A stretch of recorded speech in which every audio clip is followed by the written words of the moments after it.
নমস্কার দর্শক বন্ধুরা, আমি সৌমি ডিএম ক্লিনিকে তোমাদের সবাইকে স্বাগত। আমরা চলে এসেছি আবার নেক্সট ভিডিওতে থাইরয়েডের ব্যাপারে আমরা অনেক কিছু আরো জেনে নেব।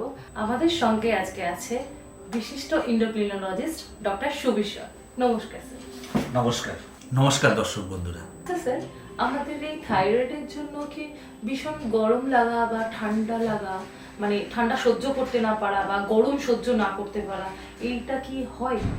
হ্যাঁ, এটা কিন্তু খুব ভালো কোশ্চেন করেছো সৌমি। মানে এটা কিন্তু একটা কমন সিমটম। মানে অ্যাকচুয়ালি কি হয়, থাইরয়েড হরমোনের সমস্যার জন্য আমাদের যে বডির টেম্পারেচার রেগুলেটেড করার যে ক্ষমতাটা সেটা কিন্তু অনেকটা নষ্ট হয়ে যায়, যার ফলে হাইপোথাইরয়েডিজমে কি হয়, ঠান্ডাটা সহ্য করতে পারে না, মানে কোল্ড ইনটলারেন্স হয়। আবার অপরদিকে হাইপারথাইরয়েডিজমে যে তারা গরমটা সহ্য করতে পারে না বা হিট ইনটলারেন্স হয়, সাথে এক্সেসিভ সোয়েটিংও হতে পারে।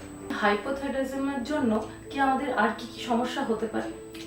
হ্যাঁ, হাইপোথাইরয়েডিজমের জন্য যেটা হতে পারে, যেমন স্কিন ড্রাই হয়ে যাওয়া বা ঘন ঘন নখটা ভেঙে যাওয়া বা হাত পা ঝিনঝিন ওষার ভাব। কনস্টিপেশনের সমস্যা কিন্তু হাইপোথাইরয়েডিজমের জন্য আসতে পারে। আর মেনস্ট্রুয়াল ইরিডিটি বা পিরিয়ডের সমস্যা কিন্তু হাইপোথাইরয়েড থেকে আসে, এবং অনেক ক্ষেত্রে কিন্তু ইনফার্টিলিটির একটা কজ কিন্তু হাইপোথাইরয়েডিজম। আর ছোটোবেলা থেকে যদি হাইপোথাইরয়েডিজম ট্রিটমেন্ট না করা হয়, তাহলে কিন্তু বাচ্চার উচ্চতা লাভের সমস্যা হতে পারে এবং মানসিক বিকাশেরও সমস্যা হতে পারে। আর এই হাইপারথাইরয়েডিজমের জন্য কি কি প্রবলেম হতে পারে?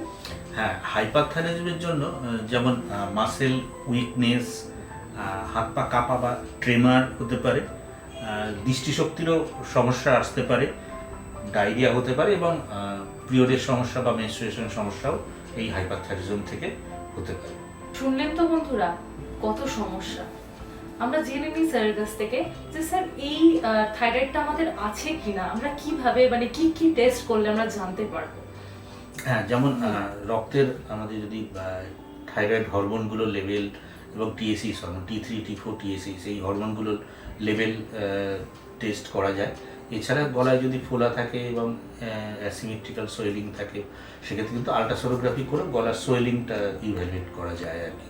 এবং এই সোয়েলিং আলট্রাসোনোগ্রাফি করে যদি নোডুল পাওয়া যায়, তাহলে কিন্তু ফার্দার ইনভেস্টিগেশন দরকার হতে পারে। যদি গলায় সোয়েলিং থাকে, তাহলে কিন্তু থাইরয়েডের আলট্রাসোনোগ্রাফিও করা যেতে পারে। শুনলেন তো বন্ধুরা, থাইরয়েড নিয়ে কত কিছু আমরা জানতে পারলাম। তোমাদের যদি এরকম কোনো সমস্যা মনে হয়, অবশ্যই তোমরা ডক্টরের সঙ্গে কনসাল্ট করো। তাহলে আবার দেখা হবে আমাদের নেক্সট কোনো অন্য টপিকের ভিডিও নিয়ে।